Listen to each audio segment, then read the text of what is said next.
ফজলুর রহমান খুব হাসলেন। মনে পড়ে গেল সেই ছোটবেলার কথা, যেদিন সাদাফের কোলে দিয়ে বলেছিলেন প্রমিস করে, হ্যাঁ এখন থেকে নূর তোর। তাই বললেন, হ্যাঁ ভাইয়া, ছোটবেলা তো দিয়েছিলাম, কিন্তু এখন তো বড় হয়ে গেছে। এখন কি আর এসব মনে আছে? আর তাছাড়া বিয়ে তো একদিন দিতেই হবে। কি করব বলো? হুমায়ুন রহমান আমতামতা করছে। ফজলুর রহমান খেয়াল করলো, তারপর জিজ্ঞেস করলো, ভাইয়া, তুমি কি আসলে কিছু বলতে চাচ্ছ? হুমায়ুন রহমান সাহস করে বলল, যদি সাফাত এখনো তোর কাছে নূরকে চেয়ে বসে, আজও কি নূরকে ওর হাতে দিয়ে প্রমিস করে বলবি এখন থেকে নূর সাফাতের?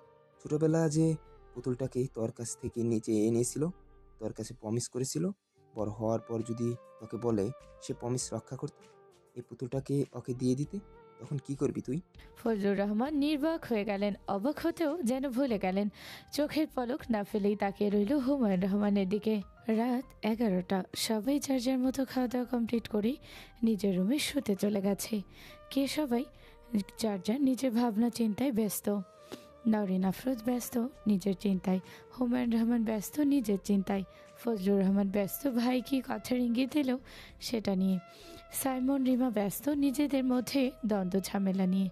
এদিকে নূর ভাবছে সাদাব ভাই বিয়ে করতে চায়, তাহলে ওর সাথে কি। এদিকে সাদাব ভাবছে নূর কবে বড় হবে। সবাই চুপচাপ খাওয়া দাওয়া করে যার যার রুমে চলে গেল। সাইমনও তাই। সাইমনের আজকে মেজাজ অনেক গরম। জানে না কেন এরকম করছে রিমা। ঠিক মতো কথা বলে না, ফোন দিলে ফোন ধরে, কোনো মতে হ্যালো বলে, কথা শুনে রেখে দেয়। সাইমন আর কোনোভাবে বুঝে উঠতে পারছে না কি এমন হয়েছে রিমার সাথে, রিমা এরকম করছে।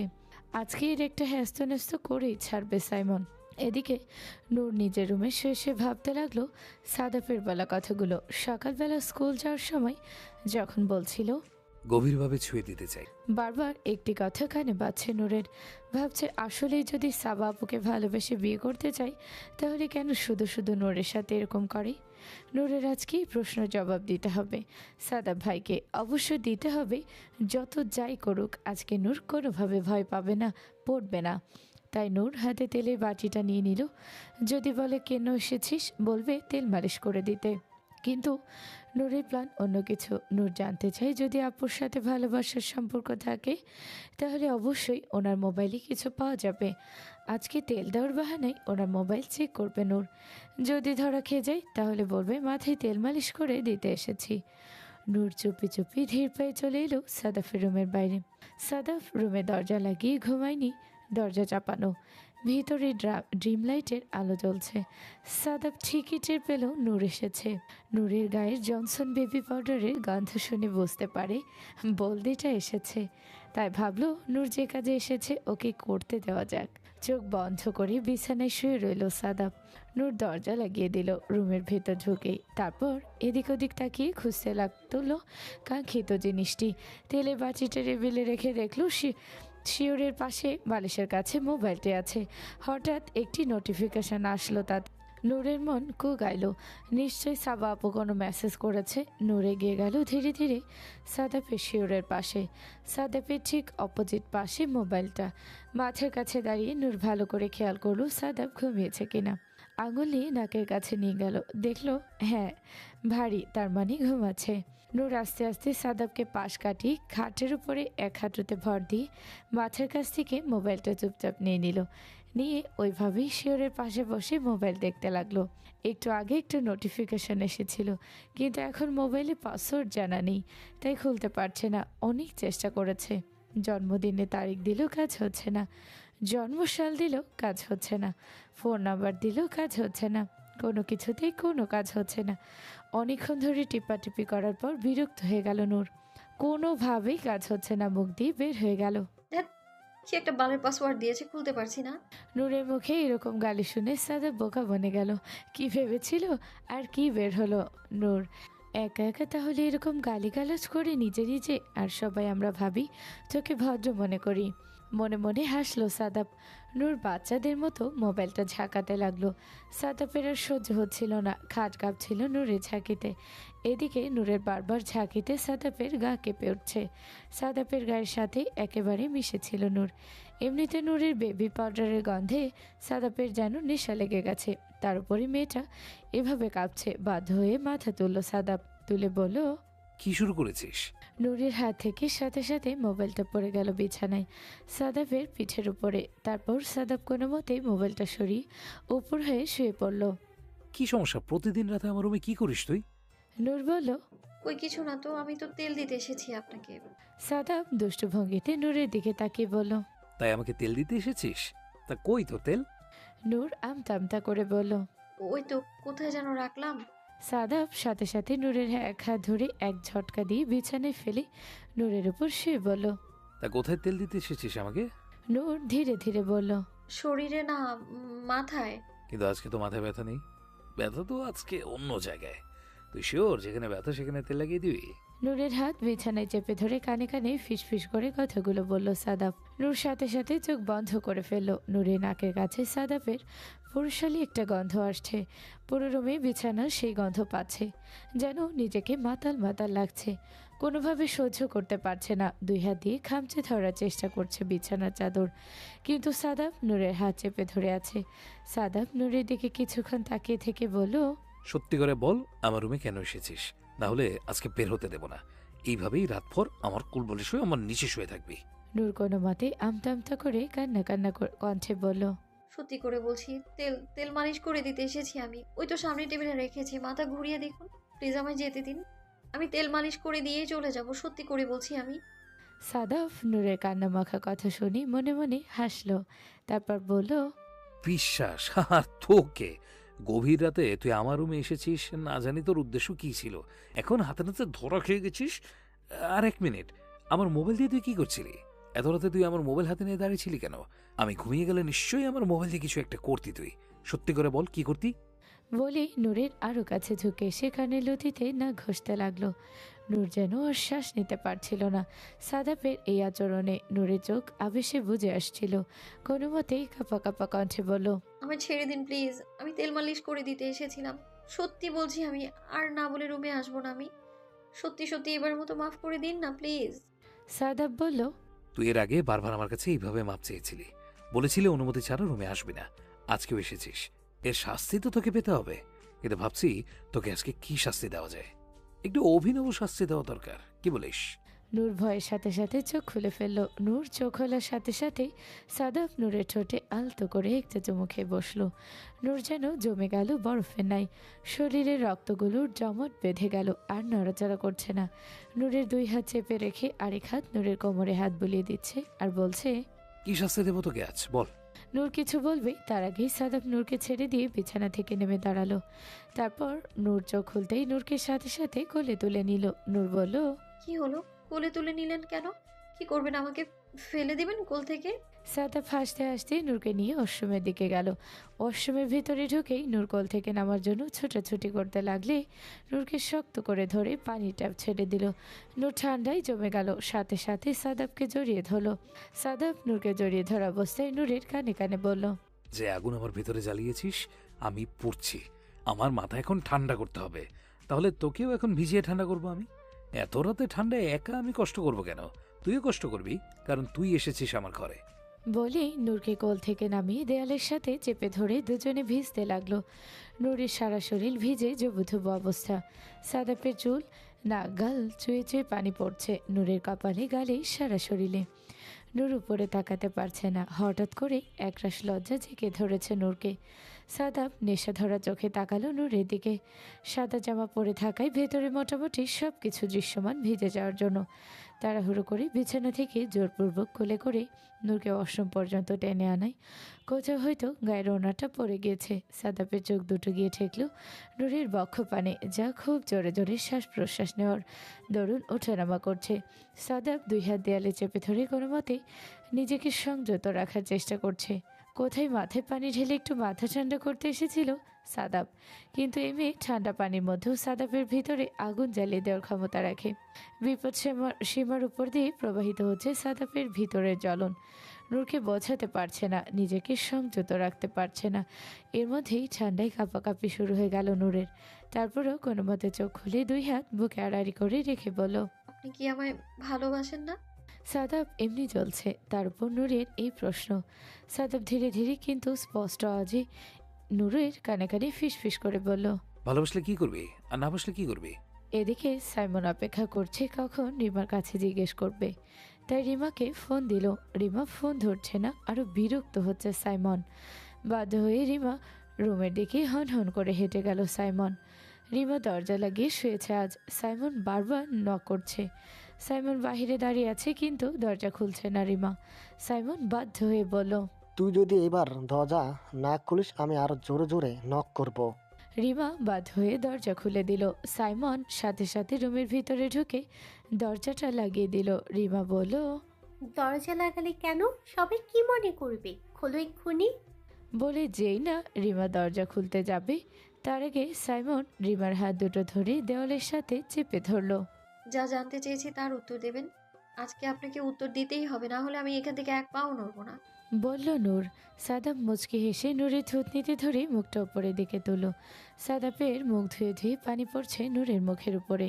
সাদাব ঘোর লাগা কণ্ঠে বলল, তুই শিওর উত্তর না দিলে তুই সারাক্ষণ এখানে দাঁড়িয়ে থাকবি, এক পাও নড়বি না? বোকা নূর বুঝতে পারল না সাদাবের কথার অন্তর্নিহিত অর্থ।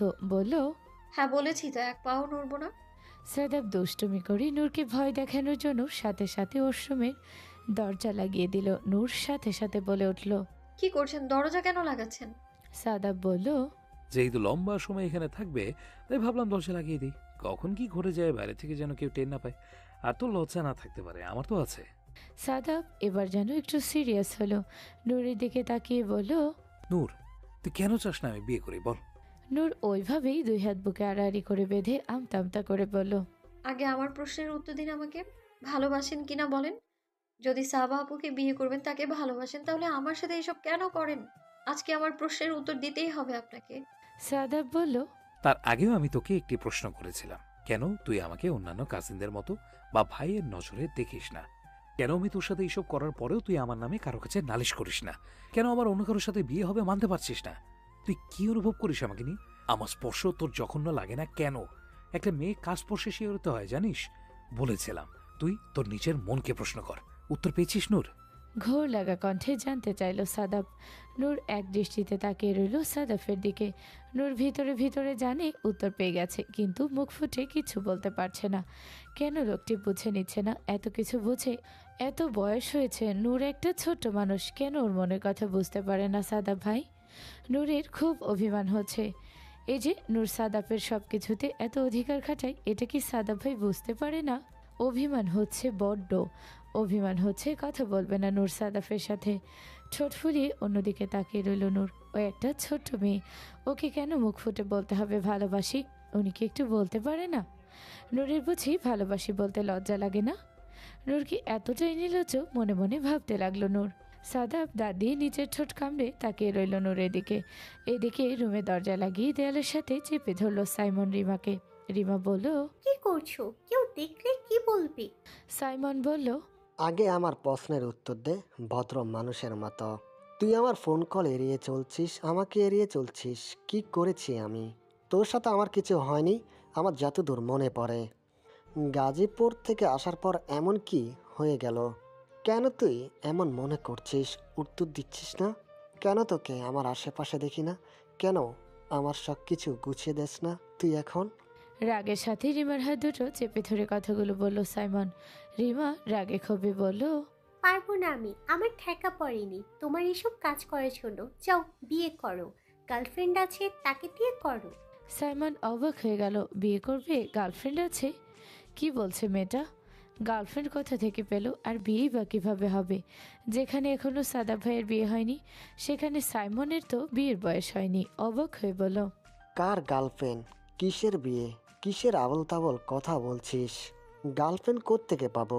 আর তোকে কে বললো আমার বিয়ে, আমার গার্লফ্রেন্ড আছে? হাওয়ায় হাওয়ায় কথা বাসে। আমি তো কোনোদিনও মুখে তোকে এই কথা বলিনি। রিমা এবার সজোরে একটা ধাক্কা লাগালো সাইমনকে। বলল, এত কিছু আমি শুনতে চাই না, রুম থেকে বের হও, সবাই দেখলে খুব খারাপ হয়ে যাবে, এক্ষুনি যাও। বলে যেই বিছানার দিকে যাবে অমনি সাইমন আবার রিমাকে হাত ধরে হ্যাঁচকা টানে নিজের বুকের সাথে লাগিয়ে বলল, বড্ড বেশি কিন্তু বেড়েছিস রিমা। আমার কিন্তু ধৈর্যের সীমা আছে, সীমা অতিক্রম করবি না। রিমা রাগে হিসিয়ে বলল, অতিক্রম করলে কি করবে? যাও, করলাম অতিক্রম, এক্ষুনি বের হও আমার রুম থেকে। সাইমন অপলক তাকিয়ে রইল রিমার দিকে। রাগ কোনোভাবে আর নিয়ন্ত্রণ করতে পারছে না, করে ফেলল অদ্ভুত এক কাজ। সাথে সাথে আঁকড়ে ধরল রিমা ঠোঁট। শরীরে যত ক্ষোভ যত রাগ সব ঝেড়ে ফেলতে লাগলো রিমার ঠোঁটের উপর। রিমার সাথে সাথে যেন পাথর হয়ে গেল। দুই হাত দিয়ে আঁকড়ে ধরল সাইমনের শার্টের কলার। নিজেকে ছাড়ানোর চেষ্টা করলো, কিন্তু সাইমন শক্তির সাথে পেরে উঠল না রিমা। সাইমন রিমার মাথার পিছনে চুল আঁকড়ে ধরে নিজের মর্জি চালাতে লাগলো। ঠিক 5 মিনিট ধরে চুমু খেলো সাইমন। 5 মিনিট পর ধীরে ধীরে রিমাকে ছেড়ে দিলে রিমা কিছুটা সময় নিল ধাতস্থ হওয়ার। সাইমন তাকিয়ে আছে রিমার দিকে। কিছু বোঝে ওঠার আগেই শুরু হলো সাইমনের ওপরে অত্যাচার। চর থাপ্পড় ঘুষি একটাও যেন থেমে নেই। রিমা এক নাগাড়ে বলতে লাগলো, বাইরে লুচ্চামি করবি, গার্লফ্রেন্ড আছে, বাসায় বিয়ে করবি, তোর এত বড় সাহস হলো কেন? তুই আমাকে চুমু খেলি, শয়তান! সাইমন যেন অবাক হয়ে ভুলে গেল, এক রিমা ওকে তুই করে বলছে, দ্বিতীয়ত এত ছোট হওয়া সত্ত্বেও বয়সে বড় একজনকে চর থাপ্পড় ঘুষি মারতে মারতে নিয়ে বিছানায় ফেলে দিল। সাইমনের ওপর চড়ে কলার ধরে ঝাঁকাতে ঝাঁকাতে বলল, তোর এত বড় সাহস কেন? তুই বাইরে প্রেম করে বেড়াস আর আমার ঠোঁটে চুমু খেলি। আমার জীবনের প্রথম চুমুটা এখন ফেরত দে চুমু। শয়তানের বাচ্চা বলতে গিয়েও আবার থেমে গেল রিমা। সাইমন এক দৃষ্টিতে তাকিয়ে রইল রিমার দিকে। রিমার হাত দুটো চেপে ধরে রেখেছে সাইমন। কিছুক্ষণ আগেই রিমা বারবার এভাবে আক্রমণ করে। রিমাকে বিছানায় ফেলে দিয়ে রিমার উপরে হালকা ঝুঁকে হাত দুটো বিছানার সাথে চেপে ধরে রেখেছে সাইমন। জোরে জোরে নিঃশ্বাস নিতে নিতে বলল, মেরে ফেলবি তো? আমি তো তোকে সরল মেয়ে মনে করেছিলাম। তুই তো পুরো একটা ডাইনি। আর চুমু খেয়েছি, চুমু এখন কিভাবে ফেরত দিব আমি?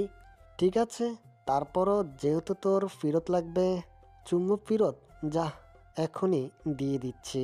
তুইও কি মনে রাখবি, আমি কোনোদিন কারো কাছে ঋণী থাকি না, তোর কাছেও ঋণী থাকবো না। বলেই সাথে সাথে এবার রিমার ঠোঁট আঁকড়ে ধরল সাইমন। কষে একটা চুমু খেয়ে রিমাকে ছেড়ে দিল। রিমা যেন অবাক হতে ভুলে গেল। ফেরত দিতে বলেছিল কি মহাভুলটাই না করেছে। রাগের মাথায় রিমা। ও তো আরও এই সুযোগে আরও একটা খেয়ে বসলো। রিমা এবার ভ্যা ভ্যা করে কেঁদে দিল, বলল, তুই আমাকে আবার চুমু খেলি? সাইমন এবার রিমার কানের কাছে ফিস ফিস করে বলল, একদম কান্না করবি না, সবাই শুনে ফেলবে। আর সাহসের কি আছে এখানে? চুমু খেয়েছি, আরও 101বার খাবো। যখন আমার ইচ্ছা হবে তখন আমি খাবো। তোর সাথে তো আমি কথা বলতে এসেছিলাম, বারবার সময় দিয়েছিলাম, সুযোগ দিয়েছিলাম, তুই একটিও গ্রহণ করিসনি। আর আমার কোনো গার্লফ্রেন্ড নেই, আর ভবিষ্যতে আমার কোনো বিয়েও হচ্ছে না। তবে এতটুকু শেয়ার থাক, আমার সব কাজ তোকেই করতে হবে। তুই আগে করেছিস, তাহলে এখন থেকে তোকেই করতে হবে। আর যদি একবার বলিস তুই কাজ করতে পারবি না, তাহলে এইভাবে তোর উপরে চুম্বুর বৃষ্টি হবে। বিছানায় শুয়েছে হুমায়ুন রহমান ও নওরিন আফরোজ। হুমায়ুন রহমান ভাবছেন ছেলের কথা, বিছানায় এপাশ ওপাশ করছেন, ঘুমাতে পারছেন না। নওরিন আফরোজ আমতা করে বলল, জেগে আছেন? একটা কথা বলতে চাইছিলাম। হুমায়ুন রহমান এমনি জেগেছিল তাই বলল। হ্যাঁ বলো, তুমি ঘুমাওনি কেন? নওরিন আফরোজ বলল, আপনিও তো ঘুমাননি। আচ্ছা, আপনার সাথে একটি গুরুত্বপূর্ণ কথা বলতে চাইছিলাম, জানি না কিভাবে বলবো, ভয় ভয় লাগছে। অভয় দিলে বলতাম। এত বনিতা করে তো কখনো অনুমতি নিয়ে কথা বলনি আমার সাথে। হ্যাঁ, আজ এমন কি হলো শুনি? বলল হুমায়ুন রহমান। নওরিন আফরোজ একটু মুচকি হাসলেন, হেসে বললেন, কথাটা তো আপনাদের কলিজাকে নিয়ে, তাই অনুমতি নিয়ে কথা বলতে হয়। কলিজা মানে? কার কথা বলছো, রিমা নাকি নূর? জানতে চাইল হুমায়ুন রহমান। নূরের বিষয় বলতে চাচ্ছিলাম, অভয় দিলে বলতাম। বলল নওরিন আফরোজ। হুমায়ুন রহমান বলল, বনিতা না করে বলো কি হয়েছে? আবার কি নালিশ নিয়ে এসেছো আমার কলিজাদের নামে? নওরিন আফরোজ বলল, এবার কোনো নালিশ নিয়ে আসিনি, সম্বন্ধ নিয়ে এসেছি। সোজা সাপটা কথা বলতে চাই, নূরকে আমার বাইরে দেওয়ার কোনো ইচ্ছা নাই। আমি চাই নূর আমার সাদাপের বউ হয়ে আমার ঘরে আসুক। হুমায়ুন রহমান এতটাই অবাক হলেন কিছু বলতে ভুলে গেলেন।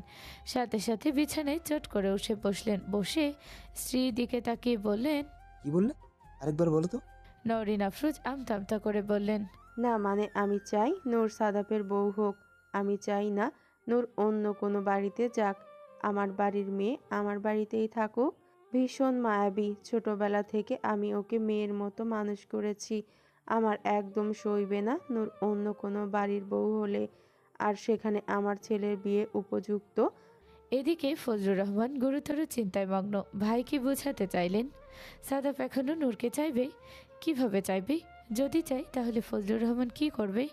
একমাত্র ভাইয়ের একমাত্র ছেলে, বংশের বড় ছেলে সাদাফ যদি কোনো কিছু চেয়ে বসে ফজলুর রহমানের কাছে, উনি কি পারবে খালি হাতে ফেরাতে? কিন্তু নূর যে বড় অবুঝ আর ছোট। আর তাছাড়া সাদাফ যে মুখ ফুটে বিয়ে করতে চাইলেও বললেও পাত্রী ঠিক করা আছে। পাত্রীকে নাকি ওনারা সবাই চিনে। তাহলে আসলে কি বোঝাতে চাইলেন ভাই? এটা ভাবতে ভাবতেই ঘুমাতে পারল না ফজলুর রহমান। এদিকে দীর্ঘ সময় পানিতে ভিজে থাকার কারণে নূরের সারা শরীর কাঁপিয়ে জ্বর চলে এসেছে। সাদা পড়ে গেছে মুশকিলে। দুষ্টুমি করতে গিয়ে মেয়েটার জ্বর বাঁধিয়ে দিল। অনেকক্ষণ ধরে চেষ্টা করছে নূরের জ্বর কমানোর জন্য, কিন্তু কেঁপে কেঁপে উঠছে মেয়েটা। সাদা বুঝতে পারছে না কি করবে এই মুহূর্তে। রাতে সবাইকে ডাকতে গেলে সবাই অবাক হয়ে যাবে। নূর কেন এই রুমে এবং ভেজা অবস্থায় সবাইকে কি জবাব দিবে সাদাফ? তাই সিদ্ধান্ত নিল কাউকে কিছু জানাবে না। সারা রাত নিজেই সেবা করবে। ভোর রাতের দিকে নূরকে রেখে আসবে নূরের রুমে। যেই ভাবনা সেই কাজ। একটি চাদর দিয়ে প্রথমে নূরকে কভার করে দিল। তারপর আলমারি খুলে একটি শার্ট এবং একটি ট্রাউজার বের করে রুমের দরজা লাগিয়ে দিল। ঘরে বাতি অফ করে দিল সাদাফ। তারপর চাদরের নিচে একটু একটু করে নূরের জামাটি খোলার চেষ্টা করলো। ভাগ্যিস পিছনে চেইন দেওয়া জামা ছিল। পিছনে চেন খুলে একটু একটু করে জামা পরিবর্তন করে দিল সাদাফ। নূরের ড্রেস পরিবর্তন করে শুকনো টাওয়াল দিয়ে নূরকে সুন্দর করে মুছিয়ে দিয়ে আরও একটি কম্বল এনে নূরের গায়ে জড়িয়ে দিল সাদাফ। নূরের কানে ফিস ফিস করে বলল, আমাকে মাফ করে দিস, তোর অনুমতি ছাড়া তো কিছু হয়েছি, তোর ড্রেস পরিবর্তন করেছি, কিন্তু আমার অধিকার আছে তোর উপর। নূরের ঠোঁটে হালকা করে একটু চুমু খেলো সাদাফ। তারপর কানে ফিস ফিস করে বলল, তুই কি শুনতে পাচ্ছিস নূর? আমি তোকে ভীষণ ভালোবাসি, যা বলে প্রকাশ করার ভাষা আমার নেই। তাই শুধু তোকে চেয়েই গেছি পাগলের মতো। আজ বলছি, ভালোবাসি তোকে, ভীষণ ভালোবাসি নূর। এক আকাশ পরিমাণ বা এক সমুদ্র পরিমাণ পরিমাপ করতে পারবো না।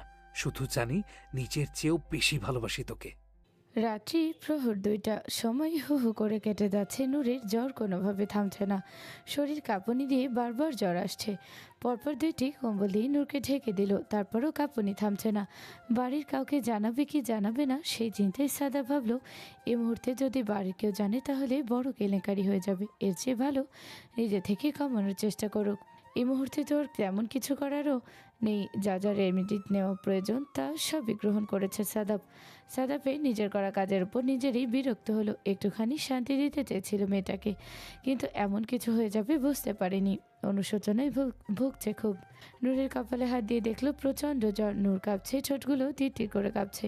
কিছুক্ষণ আগে নূরকে জোর করে এক বাটি স্যুপ এবং একটি নাগা খাইয়ে দিয়েছিল সাদাফ। এখনও জ্বর কমছে না। ভাবলো একটু পরে কমে যাবে। ওষুধের প্রভাব শুরু হতে একটু সময় লাগবে। সাদাফ নূরের কাঁপুনি দেখে বিছানায় উঠে বসলো। বসে নূরকে খুব ধীরে ধীরে নিজের কোলে নিয়ে কোনো মতে বুকের সাথে চেপে ধরে নিজের শরীরের উষ্ণতা দিতে লাগলো। মানুষের শরীরের তাপমাত্রা 2টি কম্বলে চাইতে অনেক বেশি হবে, সেই চিন্তা করেই নিজের গায়ের সাথে নূরকে জড়িয়ে ধরে রাখলো। সাদাফের শরীর যেন মনে হচ্ছে কেউ আগুন জ্বালিয়ে দিয়েছে। পুড়ে যাচ্ছে সারা শরীর। নূরের গরম উষ্ণ নিঃশ্বাস সাদাফের বুকটা যেন ঝলসে দিচ্ছে। তারপরেও গরম স্নেহের সাথে নূরকে বুকে জড়িয়ে মাথায় হাত বুলিয়ে দিচ্ছে। মাঝে মধ্যে কপালে চুমু এঁকে দিচ্ছে সাদাফ। নূর বিড়বিড় করে কিছু একটা বলছে। সাদাফ নূরের মুখের কাছে কান নিয়ে গেল শুনতে। নূরের বিড়বিড় করে বলা কথা শুনে সাদাফ আরেকটু ঝুঁকলো। ঠিক নূরের ঠোঁটের কাছে কান নিয়ে যেতে নূরের উষ্ণ গরম ঠোঁটের স্পর্শ পেল সাদাফ। সাথে সাথে শিহরিত হলো সাদাফ। গায়ে প্রত্যেকটা লোমকূপ যেন দাঁড়িয়ে গেল। হঠাৎ নূর সাদাফকে এত কাছ চেপে জড়িয়ে ধরলো। জড়িয়ে ধরে পাগলের মতো সাদাফের গলায় চুমু খেতে হবে। বলতে লাগলো, আপনি শুধু আমার, আপনি অন্য কারো না। আপনি বিয়ে করলে কিন্তু আমি বউকে মেরে ফেলবো। আপনার কেন বিয়ে করতে হবে সাদাব ভাই? আমি আছি না। এই যে আপনার ছোট্ট নূর আপনাকে কত ভালোবাসে। আপনার কেন বিয়ে করতে হবে? বলে আবার সাদাফকে চুমু খেতে লাগলো নূর। একদিকে সাদাফের উপর চলছে নূরের ভালোবাসার উষ্ণ পরশ, তার উপর এই বোকা মেয়ের বোকা কথা। সাদাফ হাসবে নাকি শিহরিত হবে নিজেই ভুলে গেল। কিছুক্ষণ বাদে নূরের হাত শিথিল হলো। ধীরে ধীরে সাদাবকে ছেড়ে আবার সাদাপের বুকে মাথা গুজে দিয়ে জোরে জোরে হাঁপাতে লাগলো। নূরের তপ্ত শ্বাস সাদাপের বুকে যেন এফোর এফোর করে দিচ্ছে। তারপরও সাদাব দাঁত দিয়ে ঠোঁট চেপে রেখে নিজেকে নিয়ন্ত্রণ করে নূরকে সারা রাত নিজের বুকের সাথে চেপে রাখলো। ভোর 5টা। ধীরে ধীরে সাদাব দেখলো নূরের শরীর থেকে ঘাম ছুটছে, তার মানে জ্বর ছাড়ছে। এদিকে সাদাব ঘেমে জুবুথুবু অবস্থা। নূরের শরীরের উষ্ণতার জন্য নূরকে কোনো মতে সাদাব আস্তে করে বিছানায় শুয়ে দিল। তারপর টি শার্টটি খুলে ফ্রেশ হয়ে আবার আসলো নূরের কাছে। একটি শুকনো টাওয়েল এনে নূরের সারা শরীর সুন্দর করে মুছিয়ে দিল। কম্বলটা নূরের গায়ে থেকে সরিয়ে দিল। ভোর 5টা। সাদাব নূরকে কোলে তুলে নিল। নূরের মুখটির দিকে তাকিয়ে একটু মুচকি হাসলো সাদাব। নূরের পরনে সাদাফের একটি টি শার্ট এবং একটি ট্রাউজার, যা ছোট্ট নূরের শরীরের তুলনায় অনেক বড় এবং ঢিলা। নূরকে দেখে কেমন হাসি পাচ্ছে সাদাপের। পরক্ষণে ভাবলো তাড়াতাড়ি নূরকে রুমে রেখে আসতে হবে, নাহলে সবাই টের পেয়ে যাবে। তাই দরজা খুলে ধীরে ধীরে নূরের রুমের দিকে এগোতে লাগলো সাদাব। নূরের রুমে ঢুকে বিছানায় নূরকে যেই শোয়াবে অমনি ঘরে লাইট জ্বলে উঠলো। সাদাপের গলা শুকিয়ে গেল। তাকে দেখলো হুমায়ুন রহমান লাইট জ্বালিয়ে দাঁড়িয়ে আছে। সাইফান স্বস্তির নিঃশ্বাস ছাড়লো। সাদাব বাবাকে রেখে মাথা নিচু করে একটা মুচকি হাসলো। তারপর বলল, এভাবে না বলে আসে কেউ? হুমায়ুন রহমান বলল, বেয়াদব একটা। দিন দিন তুই অনেক অভদ্র হয়ে যাচ্ছিস। আমার নূর তোর কুলে কি করেছে? আর ওর গায়ের এই জামা কাপড় কি অবস্থা? তোর কাপড় চোপড় পরে আছে কেন? তুমি বাবা হয়ে কিছু করতে না পারলে এখন আমার অসভ্য হওয়া ছাড়া আর কোনো উপায় নেই। আর দেখতেই যখন পাচ্ছ আমার কাপড় চোপড় পরা, বাবা হয়ে আবার ছেলেকে জিজ্ঞেস করছো কেন? লজ্জা তো তোমারও বেশি নেই। বলল সাদাব। সবাই তোকে ভদ্র মনে করে। আমি জানি তুই কি বাবার সাথে কিভাবে কথা বলতে হয় শিখলি না, না? সেই ছোটবেলা থেকে এরকম সবাই মনে করে তোর মতো ভদ্র ছেলে তা আশেপাশে 10 গ্রামে খুঁজলে একটা পাওয়া যাবে না। আমি বাবা জানি কি ছেলে পয়দা করেছি আমি। সেই ছোটবেলা থেকে তুই আমাকে ব্ল্যাকমেল করে আসছিস। বলল হুমায়ুন রহমান। ব্ল্যাকমেলের কি আছে? বাবা হও তুমি, ছেলের ভালোর জন্য তুমি কিছু করবে, সেটাকে ভালোবাসা বলে, ব্ল্যাকমেল তো বলে না। বুঝি না মা তোমাকে সহ্য করে কিভাবে। আর আমি খারাপ কি করেছি? দুনিয়ার কেউ বলতে পারবে তোমার ছেলে খারাপ? তুমি বাবা, তুমি আমার প্রকৃত রূপ চিনেছো, তোমাকে আমি চিনিয়েছি। তোমার সাথে কি চাও আমি অভিনয় করি? আর ভুলে যেও না, ফ্যাক্টরি মেশিন যেরকম হবে প্রোডাক্ট সেরকমই বের হবে। তাই আমাকে কিছু বলার আগে নিজের দিকে যে 4টা আঙুল উঠেছে সেই আঙুলগুলো দেখে নিও। হুমায়ুন রহমান হা হয়ে গেলেন ছেলের কথা শুনে। বাবার সাথে নাকি এই কথা, অথচ আশেপাশে মানুষের সামনে চোখ তুলে তাকায় না, পর্যন্ত মাথাটা নিচু করে রাখে। সেই ছেলে আর বাবাকে বলছে মেশিন খারাপ, চিন্তা করা যায়। তারপর ছেলের দিকে তাকিয়ে দীর্ঘশ্বাস ছাড়লো। বলল, তুমি এখন এই রুম থেকে যাও, নূরকে আমি ঠিক মতো শোয়াবো। যাও। আর কি হয়েছিল নূরের? ওকে দেখে তো স্বাভাবিক মনে হচ্ছে না, অসুস্থ মনে হচ্ছে দেখে। বলেই নূরের গায়ে হাত দিয়ে দেখলো এই মুহূর্তে ঠান্ডা, তবে কেমন ভেজা ভেজা ভাব বুঝলো। জ্বরটার হয়েছিল। বলল, নূরের কি জ্বর এসেছিল? কিভাবে হলো? আর ও তোমার রুমে কিভাবে এলো? সত্যি করে বলো, কি করেছিস? সাদাব বলল, আমি কি করেছি মানে? তোমার আদরের ভাতিজি বরং আমাকে থাকো সব কথা। তোমরা তো ওকে সবসময় ছোট মনে করো। তোমার নূর জ্বরের অবস্থায় হেঁটে হেঁটে আমার রুমে চলে এসেছে। আমি তো ভদ্র ছেলে, ওকে রুমে দিয়ে যেতে এসেছি। আর বুঝলাম নূর তোমার কলিজা, তাই বলে তুমি সবসময় এরকম নূরের রুমে খাপটি মেরে বসে থাকো কেন? যখনই আমি আসি তখনই তোমার সাথে দেখা হয়ে যায়। এই জন্যই বাবা হই যে তোর। ওই যে আমার ফ্যাক্টরির প্রোডাক্ট তুই না, সেজন্য জানি এখানে আসলে তোকে খুঁজে পাওয়া যাবে। আর খবরদার নূরকে নিয়ে একটা বাজে কথা বলবি না। এদিকে রিমা নিজের রুমে বিছানায় ছটফট করছে, সারা রাত ঘুমাতে পারছে না। কি হয়ে গেল? কি কাণ্ড ঘটিয়ে ফেললো সাইমন? সকালবেলা মুখ দেখাবে কি করে? রাগের মাথায় চড় থাপ্পড় দিয়ে তো রুম থেকে বের করে দিয়েছে, কিন্তু সকাল হলে সবার সামনে কিভাবে মুখ দেখাবে? লজ্জায় সারা শরীর কাঁপতে লাগলো রিমার। এদিকে সামনেরও সেম অবস্থা। ঝোঁকের মাথায় একটা কাণ্ড তো ঘটিয়ে ফেলেছে। কেন করলো এই কাজ এখনো জানে না। সবসময় তো বোনের মতোই যথেষ্ট মিশেছে। হঠাৎ কি এমন হয়ে গেল? ঠাসঠুস করে চুমু খেয়ে বসলো। সাইমনের লজ্জা লাগছে, কপাল ঘেমে চুয়ে চুয়ে ঘাম বের হচ্ছে। টেবিলের চেয়ারে বসে আছে, বিছানায় যেতেই পারছে না, ছটফট করছে সাইমন। মনে মনে ভাবছে সকাল হলে না জানি ডাকিনিটা কি করে আল্লাহ জানে। মনের ভিতরে কেমন দূর দূর করছে। রিমার দিকে তাকাবে বা কি করে? সম্পর্কটা যে এখন একটু অন্যরকম হয়ে গেল। এতদিন তো চাচাতো বোন ছিল, বন্ধুর মতো ছিল। কাউকে থেকে কেমন হোক সম্পর্ক কিভাবে মোকাবেলা করবে রিমার বুঝতে পারে না। সাইফান বলল, পরদিন সকাল। নূর পিট করে চোখ খুলে দেখলো পাশে বসে আছে নরিন আফরোজ, আর নূরের জন্য খাবার রেডি করেছে সামিহা বেগম। খাটের ওপাশে দাঁড়িয়ে আছে ফজলুর রহমান ও হুমায়ুন রহমান। রিমা দাঁড়িয়ে আছে পায়ের কাছে। সাইমন রুমে নেই, সাদাফও রুমে নেই। সাইমনের জরুরি একটা ক্লাস আছে, তাই যেতে হয়েছে। আর সাদাফের ভীষণ জরুরি মিটিং আছে, তাই আজ ফজলুর রহমান আর হুমায়ুন রহমান যায়নি, সাদাফকে পাঠিয়েছে। সাদাফ যেতে চাচ্ছিল না, আমতা আমতা করছিল, কিন্তু সাদাফ না গেলে হবে না। যেহেতু সিইও হয়েছে কোম্পানির, তাই সাদাবকেই যেতে হবে। নূরের শরীর ভীষণ ব্যথা এবং দুর্বল লাগছে। নরেন আফরোজ সাহায্য করল নূরকে একটু উঠে বসার জন্য। ওষুধ খেতে হবে তাই। নরেন আফরোজ সামিহার দিকে তাকিয়ে বললেন, তাড়াতাড়ি নিয়ে আয় আর ঔষধগুলোর সাথে করে নিয়ে আয়। একদিনের কি অবস্থা হয়েছে মেয়েটার, পুরো কাহিল হয়ে গিয়েছে। এমন কিভাবে জ্বর বাঁধালি বলতো? হুমায়ুন রহমান সাথে সাথে একটু কেসে দিলেন।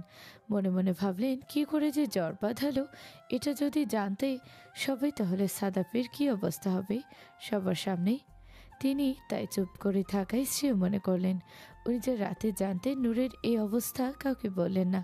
হুমায়ুন রহমানের ফোনে হঠাৎ টুংটাং শব্দ হতে ফোনের স্ক্রিনে তাকিয়ে দেখল সাদাব ফোন করেছে। এ নিয়ে অফিসে যাওয়ার পর থেকে 10 বার ফোন করে ফেলেছে।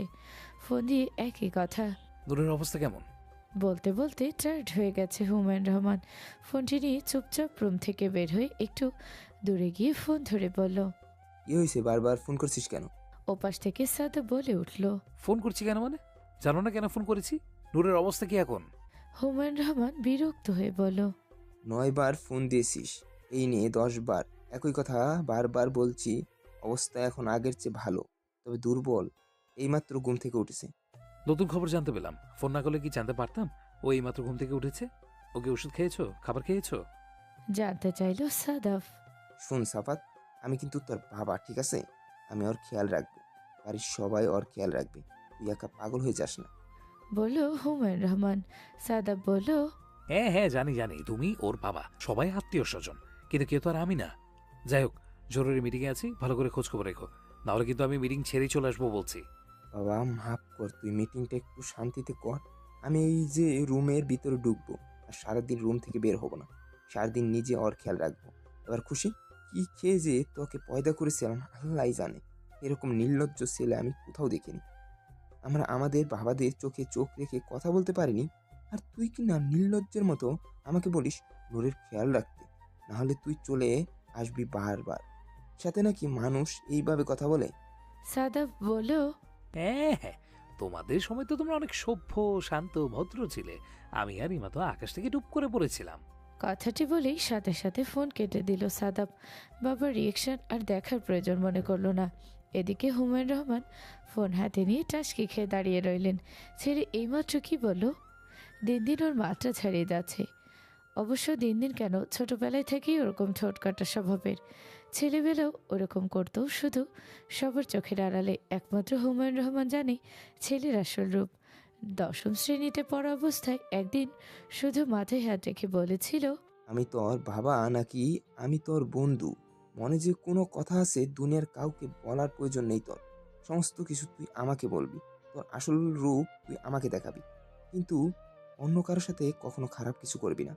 দিনটি যেন কাল হয়ে গেছে হুমায়ুন রহমানের জীবনে।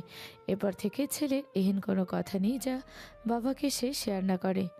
মাঝে মধ্যে তো ছি মার্কা নির্লজ্জ কথাবার্তা হয়েছে শেয়ার করত।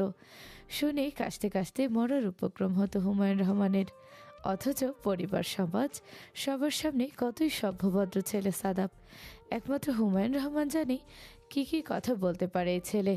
ওর মা যদি কোনোদিনও জানতে পেত নিজের জন্ম নিয়ে কী ধরনের কথা এইমাত্র বলল তার আর আদরের ছেলে, সাদাব লজ্জায় শেষ হয়ে যেত। দুপুরে লাঞ্চ টাইম পার হয়ে গেছে, এখনও বাসে ফিরতে পারেনি সাদাব। তবে এর মধ্যে আরও 3 বার ফোন করেছিল হুমায়ুন রহমানকে। জানিয়েছে নূর সেই যে খেয়েছে, খেয়ে ঘুম দিয়েছে আর ওঠেনি।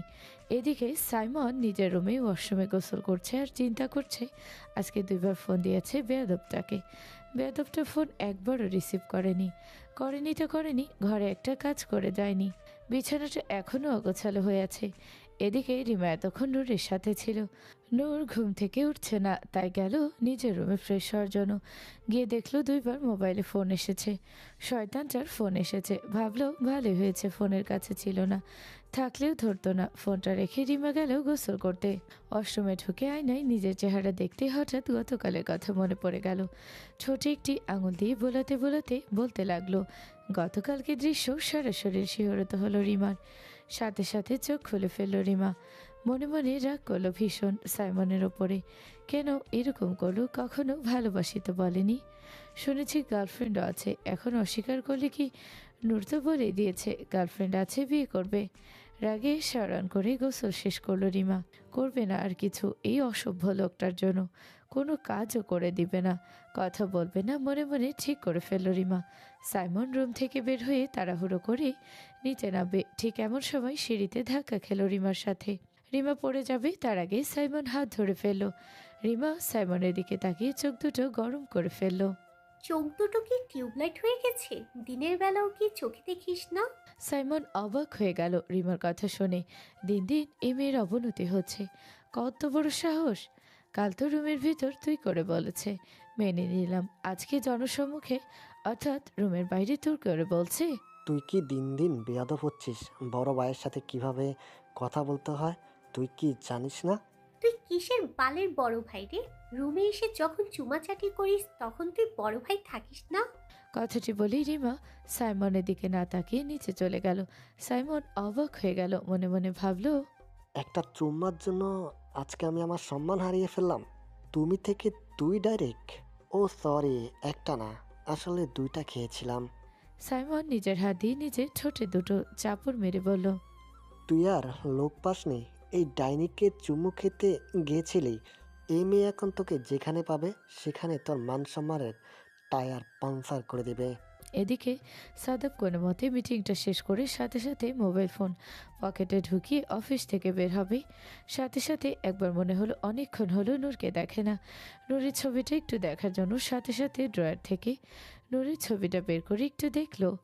দেখে বুকের সাথে চেপে ধরে রাতের কথা মনে করতে লাগলো। কিভাবে নূর ওকে জড়িয়ে ধরে ভালোবাসার কথা বলছিল, ওকে চুমুতে চুমুতে ভরিয়ে দিচ্ছিল, ভালোবাসার পরও দিচ্ছিল। নূর যদি সজ্ঞানে থাকতো তাহলে কি কখনো এরকম করতো বোকা মেয়েটা?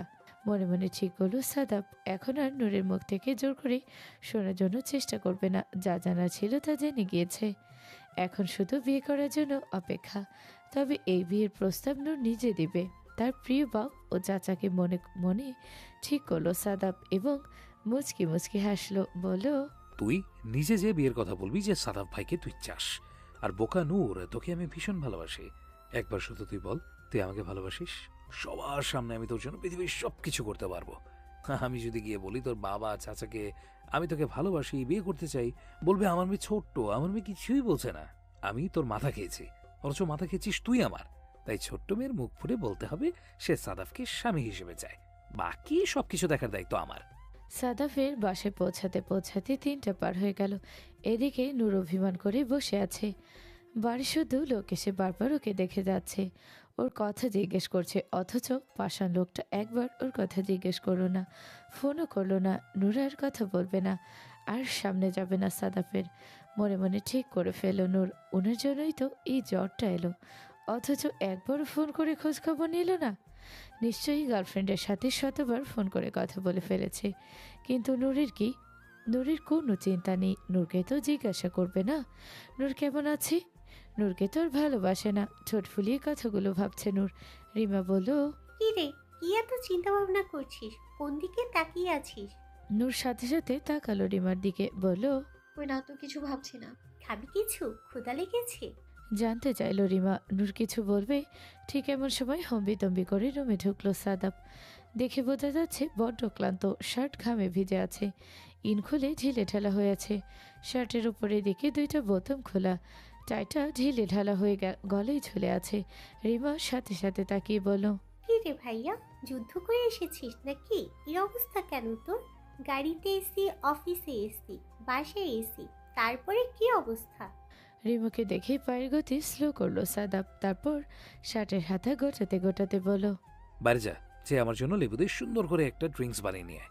সময় নিয়ে যত্ন করে বানাবি, ঠিক আছে? যা। রিমা তাকালো সাদাফের দিকে, বুঝলো সময় নিয়ে যত্ন করে বানানো, তার মানে কি ভাইয়া এখানে কিছুক্ষণ বসতে চাইছে। এমনি ও দুদিন ধরে খুব সন্দেহ হচ্ছিল রিমা যেদিন নূরকে ওই রুম থেকে বের হতে দেখেছিল। আচ্ছা, ভাইয়া কি নূরকে পছন্দ করে? নূরের সাথে কি ভাইয়ার কিছু চলছে? কিন্তু নূর যে হেবলি, ভাইয়া সামলাবে কি করে নূরকে? ভাবতে লাগলো রিমা। রিমা উঠে সাদাফের পাশ দিয়ে যাবে, ঠিক তখন একটু আস্তে আস্তে বলল, ভাইয়া কত সময় লাগিয়ে বানাবার ড্রিঙ্কসটা? যত সময় নিয়ে বানালে অনেক বেশি মজা হবে, ঠিক তত সময় নিয়ে বানাবি, যা। রিমার দিকে তাকিয়ে হালকা হাসি মুখে বলল সাদাফ। রিমা মুচকি হেসে রুম থেকে বের হয়ে গেল। যাওয়ার সময় দরজা বাহিরে থেকে চাপিয়ে দিয়ে যেতে ভুলো না। ভিতরে ভাই আছে, শত হলেও বড় ভাই, হঠাৎ করে যে কেউ ঢুকে যেতে পারে, তাই দরজাটা সুন্দর করে চাপিয়ে দিয়ে গেল। যেতে যেতে মনে মনে ভাবলো, ছোট্ট নূরের দিকে কিভাবে দৃষ্টি পড়লো ভাইয়ের? এত ছোট্ট একটা মেয়ে, তবে দেখতে বেশ পুতুল পুতুল। ছোটবেলা থেকে তো ভাই সারাদিন নিজের করে রাখতো। ছোটবেলা থেকে কি বুকিং করে দিয়েছিল ভাইয়া? তবে জম্পেশ হবে নূরের সাথে বিয়ে হলে ভাইয়ার। বাসর রাতে সারা বাড়ি দৌড়ে দৌড়ে খুঁজবে বউ কই, বউ কই। বউ দেখবে দুই বাবার কাছে। মনে মনে হাসলো কথাটি চিন্তা করে। সাদাবকে দেখে প্রথমে অভিমান গলে গেলেও এখন অভিমান আরও ভারী হয়ে গেল নূরের। তাকিয়ে রইল অন্যদিকে, তাকাবে না সাদাফের দিকে, কিন্তু সাদাফ ঠিকই খেয়াল করছে নূরকে। অলরেডি নূরের ঠোঁট ফুলে গিয়েছে, যেন আরেকটু হলেই ভারী বর্ষণ হবে। সাদাফ নূরের বিছানার কাছে এসে একটু বসলো। নূর সাথে সাথে চেপে আরেকটু দূরে সরে গেল। সাদাফ বলল, কিরে, শরীরের কি অবস্থা এখন? টাকা আমার দিকে টাকা, বলছি।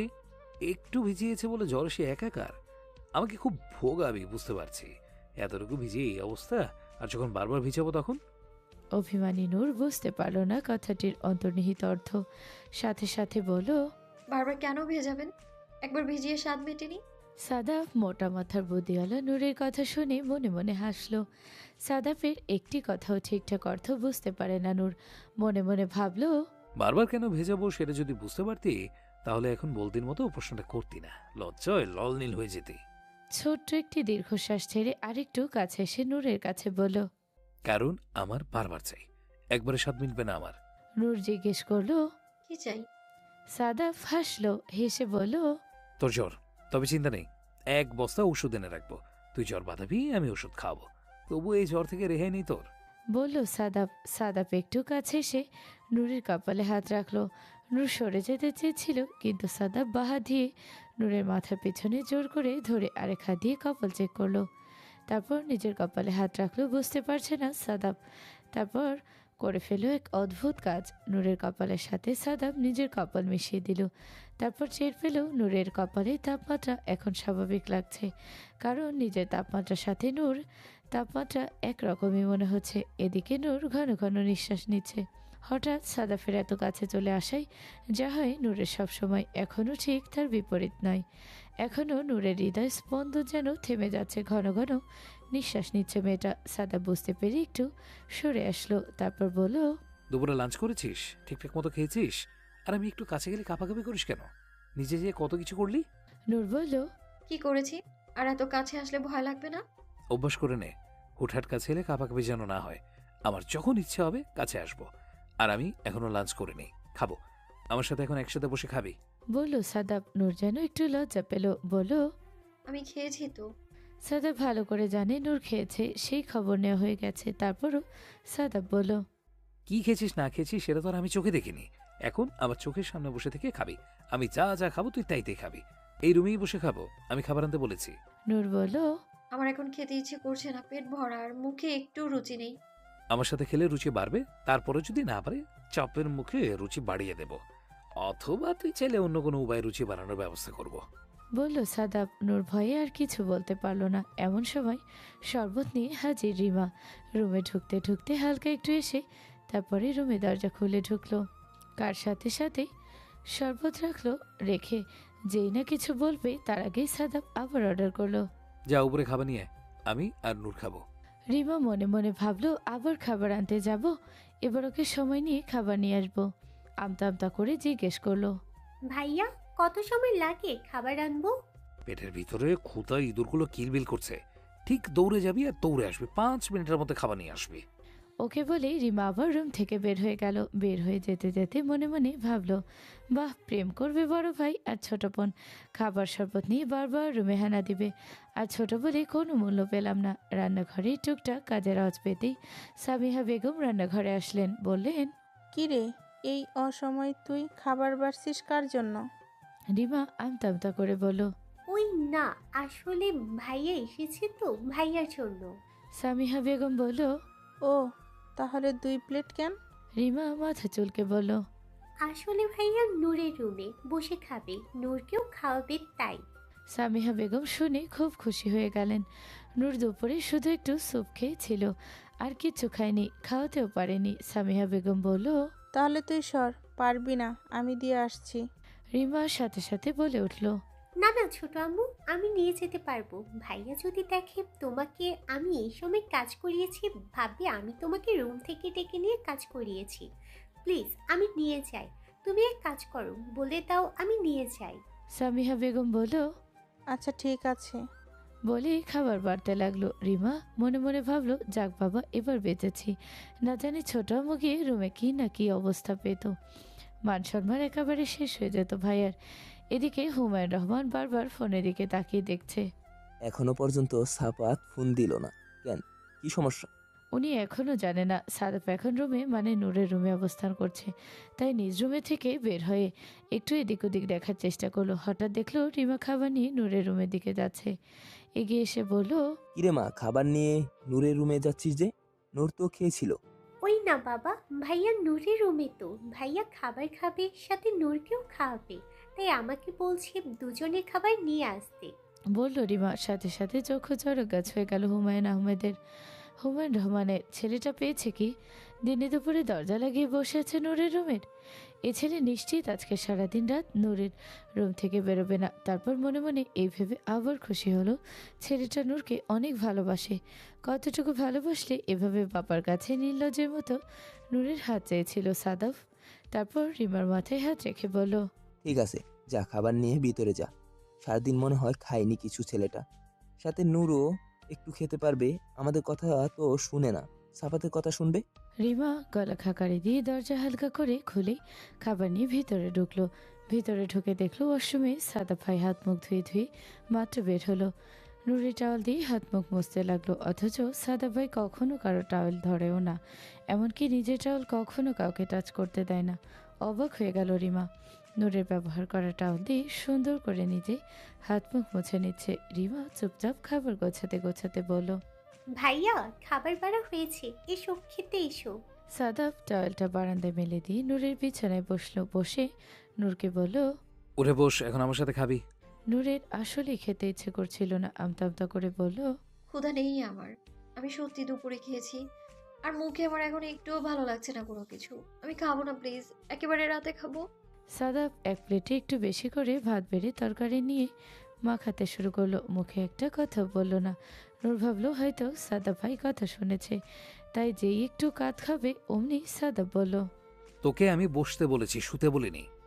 তারপর মাখা ভাত একটি লোকমা করে দিল নূরের মুখের সামনে। নূর অবাক হয়ে গেল। রিমার তো যেন আকাশ ভেঙে পড়ল মাথার উপর। একে দেখছে নিজের হাতে খাবার মেখে মুখে ধরেছে নূরের। এ কেমন দৃশ্য? মনটা চাচ্ছে মোবাইলে ভিডিও করে সাইমনকে। সাইমনের কথা ভাবতেই এখন একরাশ লজ্জা জেগে ধরল রিমাকে। সাইমনের কাছ থেকে লজ্জার হাত থেকে বাঁচতেই সাইমনের সাথে এরকম ব্যবহার করছে রিমা। সহজ হতে পারছে না, তাই যখন দেখে তখনই উল্টাপাল্টা কথা বলে সাইমনকে রাগিয়ে দেয়, যাতে যা হয়েছে দ্বিতীয়বার সেটা না হয়। কারণ রিমা লজ্জা পাচ্ছে সাইমনের মুখোমুখি হতে। নূরের কেমন লজ্জা লজ্জা লাগছে, কিছু বলতে পারছেও না, বললে আবার কখন ধমক লাগিয়ে দিবে সামনে। রিমা ও আছে নূর কোনো মতে আমতা আমতা করে হালকা একটু মুখ হলো। সাদা অল্প একটু করে নূরের মুখে খাবার ঢুকিয়ে দিল। তারপর বলল, ইঁদুরের মতো হাঁ খুঁজছিস কেন? বড় করে হা কর। নূর বিরক্ত হয়ে বাধ্য মেয়ের মতো বড় করে হা করলো। নূরকে কয়েক লোকমা খাওয়ানো শেষে নূর যখন বলল আর পারছি না, সত্যি আর পারছি না, পরে অবশেষে সাদাব মানল এবং সেই প্লেট থেকেই নিজে খাওয়া শুরু করলো। রিমা অবাক হয়ে গেল। ঝোঁটা হাতে ঝোঁটা প্লেটেই সাদা ভাই ভাত খাচ্ছে। কোনো মতে খাওয়া শেষ করে সব কিছু রিমাকে বুঝিয়ে দিয়ে বলল, যা আমার জন্য কফি করে নিয়ে আয়, এক্ষুনি। মাথা ধরেছে আমার খুব। রিমা মনে মনে ভাবলো আজকে এদের প্রেম কাহিনীর মধ্যে রিমাকে বারবার ওঠানো নামানোর কি প্রয়োজন। সিঁড়ি বেয়ে উঠতে নামতে রিমা মিনিমাম 2 কেজি ওজন আজকে কমে গিয়েছে, কিন্তু বাধ্য মেয়ে রিমা চুপচাপ কফি আনতে নিচে চলে গেল। ভাইকে মুখের উপরে এই কথা বলার দুঃসাহস রিমা নেই। রিমা চলে যেতেই সাদাব হাত ধুয়ে এসে নূরের মুখে আঙুল দিয়ে যে মুখ মুছতে যাবে, নূর সাথে সাথে সরে গেল। সাদাব নূরের মাথা চেপে ধরে মুখ মুছে দিয়ে বলল, সরে গেলি কেন? নূর আমতা করে বলল। আমি উঠে মুছে নিতে পারবো। সাদাব বলল, কেন, আমার টাচ ভালো লাগছে না? আর রাতভর যে তুই আমাকে টাচ করলি, কত কিছু করলি, আমি কি না করেছিলাম? নূর অবাক হয়ে গেল, আমতা করে বলল। কি করেছি আমি রাতভর? সাদাব নূরের একটু কাছে এসে নূরের কানের কাছে গিয়ে বলল, আমাকে এখানে, এইখানে, এইখানে কত জায়গায় যে চুমু খেয়েছিস তার কোনো ইয়ত্তা নেই। কোনো মতে নিজের ইজ্জত নিয়ে পালিয়েছি আমি। যদি রুম থেকে বের না হতাম তাহলে তুই তো আমার সব কিছু শেষ করে দিতি কাল রাতে। তোকে তো আমি ভালো মেয়ে মনে করেছিলাম, কিন্তু তুই তোলে যে এত বাজি সেটা তো আমি জানতাম না। নূর লজ্জায় দুহাতে নিজের কান চেপে ধরল। রিমা কফি নিতে আবার নিচে যাওয়ার দেখা হলো। নরিন আফরোজ সাইমনকে খাবার বেড়ে খাওয়াচ্ছিলেন। সাইমন রিমার দিকে তাকিয়ে বলল, তোকে কতগুলো ফোন দিয়েছিলাম, তুই ফোন রিসিভ করিসনি কেন? রিমা অবাক হয়ে গেল মায়ের সামনে। সাইমনের বলা কথাটিতে আমতা করে বলল, আমার সাথে তো মোবাইল সাথে ছিল না, আমি নূরের রুমে ছিলাম। সাইমন জানতো একমাত্র বড় আম্মুর সামনে জিজ্ঞেস করলেও ও কোনো হম্বিতম্বি করতে পারবে না, তাই সুযোগ বুঝে বড় আম্মুর সামনে জিজ্ঞেস করেছে। পরে বিশ্বাস হলো রিমার কথায়। হাতে কফি মগ দেখে বুঝতে পারলো ওই রুমেই যাচ্ছে, তাই বলল, দাঁড়া, আমিও যাব, আমার জন্য আরেক মগ কফি নিয়ে যা। রিমা মনে মনে বিরক্ত হলো খুব। চিন্তা করলো, আম্মুর সামনে দেখে তুই বেঁচে গেলি, না হলে তোকে কি করতাম। অবশ্য মুখে কিছুই বলল না। চুপচাপ রান্নাঘরে গিয়ে আরেক মগ কফি নিয়ে হনহনে সিঁড়ি বেয়ে উপরের দিকে গেল। সাইমনের খাওয়া শেষ হয়ে গিয়েছিল প্রায়। খাবার খেয়ে উঠে বলল, আমি একটু উপরে যাচ্ছি, নূরকে দেখে আসছি। বড় আম্মু। নরিন আফরোজ বলল, ঠিক আছে, যা গিয়ে দেখ নূরের কি অবস্থা। সারাদিন তো বাইরে ছিলি, বোনটার তো খোঁজ খবর নিতে পারিসনি। এদিকে ফজলুর রহমান ও হুমায়ুন রহমান 2 ভাই এলেন। বিকালে একটু চা নাস্তা করবেন। ফজলুর রহমানের দিকে তাকিয়ে হুমায়ুন রহমান বলল, কিরে, জ্বর এসেছে নূরের? তোর মুখটা এত শুকনো শুকনো লাগছে কেন? তোর কি আবার জ্বর আসবে নাকি? মনে মনে ভাবলো সারা রাত ঘুমাতে পারেনি, বড় ভাইয়ের কথা বারবার চিন্তা করেছে, সাদাফের কথা চিন্তা করেছে। সাদাফের কথা মনে হতেই ফজলুর রহমান নওরিন আফরোজকে বললেন। নওরিন সাদা মনে বলল, ও তো নূরের রুমে এসেই তো নূরের রুমে বসেছে, আর বের হয়নি। খাওয়া দাওয়া সব ওই রুমেই করেছে। হুমায়ুন রহমান আর ফজলুর রহমানের দিকে তাকালেন না। পেপার পড়ার বাহানায় নিচের দিকে তাকিয়ে রইলেন। ফজলুর রহমান বড় ভাইয়ের দিকে একবার তাকালেন। ভাইয়ের এই নজর লুকানোর চেষ্টা এটা নতুন কিছু না। তারপর মনে মনে ভাবলেন অফিস থেকে এসেই সাদাব সোজা নূরের রুমে গিয়েছে, এখনও বের হয়নি। প্রায় তো ঘন্টা 2 পেরিয়ে গেছে। কি হয়েছে ছেলেটা ওইখানে একটু গিয়ে দেখে আসলে কেমন হয়। সারাদিন ছেলেটা একা একা অফিস করলো, এসে আবার নূরের সেবায় লেগে গেল। পরে ভাবলো আগে চা খেয়ে নিক। ফজলুর রহমান কোনোভাবেই ভুলতে পারছে না বড় ভাইয়ের বলা কথাটা। সাদাব যদি নূরকে চেনে বসে, আচ্ছা কি করবে ফজলুর রহমান যদি সত্যি তার সাদাব তার নূরকে চেয়ে বসে? ছোটবেলা তো ওর হাতে তুলে দিয়ে বলেছিল। এখন কি সেই প্রমিস রাখবে, নাকি বলবে তুই বড় হয়েছিস, এখন নূরকে দেওয়া যাবে না? কিন্তু এটা কি সম্ভব? সাদাফের দিকে তাকিয়ে বলবে যে না, নূরকে দেওয়া সম্ভব না, আর না করবেই বা কেন? শুধুমাত্র নূর ছোট বলে অনেক বড় চিন্তায় পড়ে গেলেন ফজলুর রহমান। তবে একমাত্র সাদাফ যদি নূরকে চেয়ে বসে, তখন হয়তো নূর আর কখনো এ বাড়ি থেকে যাবে না, সারা জীবন এ বাড়িতে থাকবে। ব্যাপারটা কি খুব মন্দ? মেয়েটা সারা জীবন চোখের সামনে থাকবে। রিমা কফি নিয়ে ঢুকলো নূরের রুমে। দেখলো সাদাফ আলমারি খুলে কিছু একটা করছে।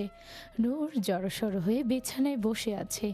রিমা এগিয়ে গিয়ে সাদাফের পিছনে দাঁড়িয়ে বলল, ভাইয়া কিছু খুঁজছো? কিছু লাগবে আমাকে বলো, আমি খুঁজে বের করে দিচ্ছি।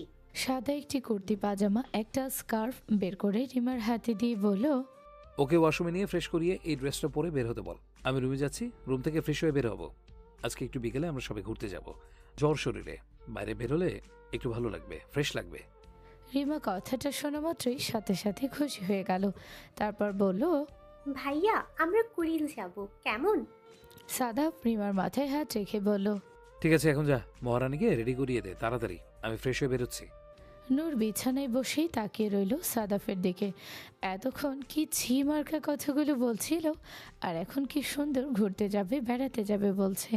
অবশ্য ভালোই হবে, অনেকদিন ধরে কোথাও বেড়াতে যায় না নূর। সাথে সাথে রুমে ঢুকলো সাইমন। ঝুঁকে শুনলো বেড়াতে যাওয়ার কথা। সাইমন বলল, আমাকে রেখে কোথায় যাওয়ার প্ল্যান হচ্ছে? আমি কিন্তু এমনি এমনি যাব না, বললেও যাব। তারপর হেঁটে বিছানার কাছে এসে নূরের পাশে বসে নূরের কাঁধে হাত রেখে বলল, কি রে বনু, জ্বর কিভাবে বাদালি? সবাইকে কি দূর চিন্তায় না ফেলেছিলি? বলে ঘাড় ঘুরিয়ে তাকালো রিমার দিকে।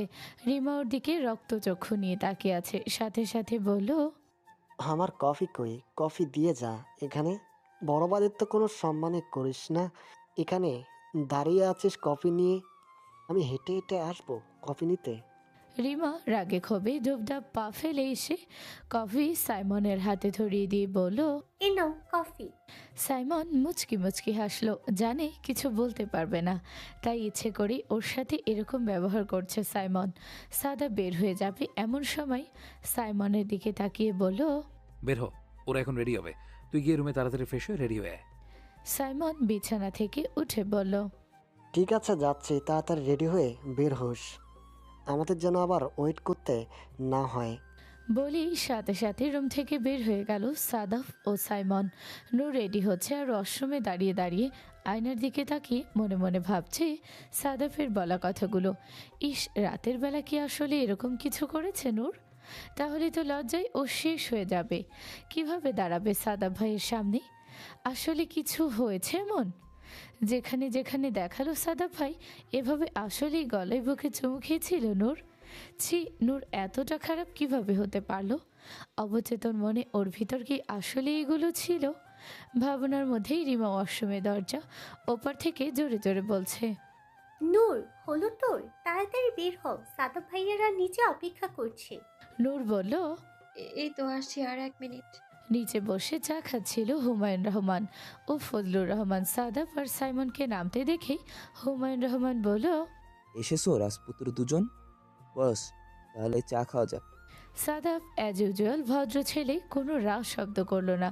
সাইমন চাবির রিং হাতে নিয়ে ঝাঁকাতে ঝাঁকাতে বলল, এখন আর আমরা খাবো না, আমরা উপরে কফি খেয়েছি, এখন আমরা একটু ঘুরতে বের হব, আমি, রিমা, নূর আর সাদাব ভাইয়া। সাথে সাথে তাকালো ফজলুর রহমান সাদাফের দিকে। ফজলুর রহমানের মাথায় রাত থেকে ঘুরছিল বারবার সাদাফের কথা। আজকে সাদাফের দিকে তাকালো। অবশ্যই এই দৃষ্টি শুধু ভাইয়ের ছেলের মতো নয়, অন্য দৃষ্টিতে তাকিয়ে দেখলো সাদাফের দিকে। মনে মনে অনেক কিছুই চলছে ফজলুর রহমানের, কিন্তু মুখে আর কিছু প্রকাশ করলো না। চোখ ঘুরিয়ে তাকিয়ে দেখলো নূর এবং রিমা রেডি হয়ে ওদের পিছু পিছু আসছে। নওরিন আফরোজ বলল, কখন তোরা প্ল্যান করলি ঘুরতে যাবি রে? আমাদের তো কিছু বললিও না। ভাই বোনের ওপরে বসে কখন যে কি প্ল্যান করে ফেলিস কিছুই বলা যায় না। বেড়াতে যাবি যা, একজন কিন্তু জ্বর বাঁধিয়ে বসে আছে, বাকিরাও কিন্তু বাঁধাস না। তাড়াতাড়ি ফিরে আসিস, রাতে কিন্তু বাসায় খেতে হবে, মনে রাখিস। সবার সাথে সাথে কথা শেষ করে বের হয়ে গেল চারজন। হুমায়ুন রহমান তাকিয়ে রইলেন ছেলের যাওয়ার পানে, সাথে ফজলুর রহমানও। কিন্তু কেউ কারো দিকে তাকিয়ে আর কোনো কথাই বলছেন না, যেন একজন আরেকজনের থেকে চোখ এড়ানোর চেষ্টা। পরের দিন সকালে রিমা কারোর সাথে কোনো কথা না বলে কলেজের উদ্দেশ্যে বের হয়ে গেছে। সাইমন আজও রিমাকে খুঁজে পেল না নাস্তার টেবিলে। নুরির শরীরটা মোটামুটি ভালো, নাস্তা খেতে আজ টেবিলে বসেছে। তবে সাদাফ নেই, খুব ভোরে বের হয়ে গেছে, অনেক জরুরি একটা মিটিং তাই। নূরের কেন যেন আজকে মন ঠিক ছিল না। নাস্তা টেবিলে হালকা কিছু খেয়ে উপরে উঠে গেল। গতকাল বিকালে বেরিয়ে আসার পর থেকেই সাদাফ নূরকে একটু এড়িয়ে চলছে, বুঝতে পারছে না কেন। সাইমন কলেজ ক্যাম্পাসের বাইরে দাঁড়িয়ে আছে রিমার জন্য। হঠাৎ দূর থেকে দেখলো রিমা কয়েকটি ছেলের সাথে কথা বলছে। মেজাজ সপ্তম আসমানে চড়ল সাইমনের। ওর সাথে তো ঠিকমতো কথাও বলে না, ফোন দিলে হ্যাঁ হো বলে ফোন রেখে দেয়, অথচ ছেলেগুলির সাথে কত হেসে হেসে কথা বলছে। রাগের মাথায় সাইমন পকেট থেকে ফোন বের করে ফোন দিল রিমার নম্বরে। রিমা ফোন ধরে বলল, হ্যালো। সাইমন বলল, কোথায় তুই? রিমা বলল, ক্লাস করছি। কোনো ক্লাসে ফোন ধরে কথা বলতে দেয়? আমাকে কি মগা পাইছ শালি? আজকে বাসায় আয়, তোর বাপের নাম যদি না বলাইছি। আমার নামও সাইমন না। তাহলে তোর নাম মকাই রাখ, কারণ আমার বাপ তোর বাপ হয়। তুই আজকে আয় বাসায়, তোর সানডে মানডে ক্লোজ করতেছি। রাত বাজে 10টা, এখনো সাদাব বাসায় ফেরেনি। নূর কাউকে জিজ্ঞেস করছে না, কিন্তু মনটা খুব আনচান আনচান করছে। একা একা খাবার টেবিলে বসে অল্প কিছু খাবার নাড়াচাড়া করে খেয়ে উঠে গেছে। ড্রয়িং রুমের সাথে বসে আছে।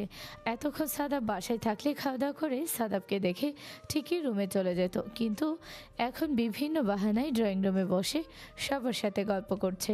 হুমায়ুন রহমান ফজলুর রহমানের দিকে তাকিয়ে বললেন, রাত 10টা বাজে, মিটিং তো 9টার দিকে শেষ হয়ে যাওয়ার কথা। এত সময় হলো ছেলেটা এখনো বাসায় আসছে না, চিন্তার বিষয়। ফজলুর রহমান বলল, হ্যাঁ ভাইয়া ঠিকই বলেছে, বাসা থেকে তো অফিস বেশি দূরে না। দাঁড়াও, আমি অফিসে ফোন করে জেনে নিচ্ছি। মোবাইল তো ধরছে না। নূরের আর মন টিকছে না, মনটা কেমন আনচান আনচান করছে, ভীষণ খারাপ লাগছে। মনে পড়লো গতকাল যখন বেড়াতে গিয়েছিল সেই সময় কথা কাটাকাটি হয়েছিল সাদাফের সাথে নূরের। গতকাল গাড়িতে দুই বোন পিছনে বসেছে, দুই ভাই বসলো সামনে। গাড়ি যেতে যেতে 20 মিনিটের মাথায় রিমা বলে উঠল,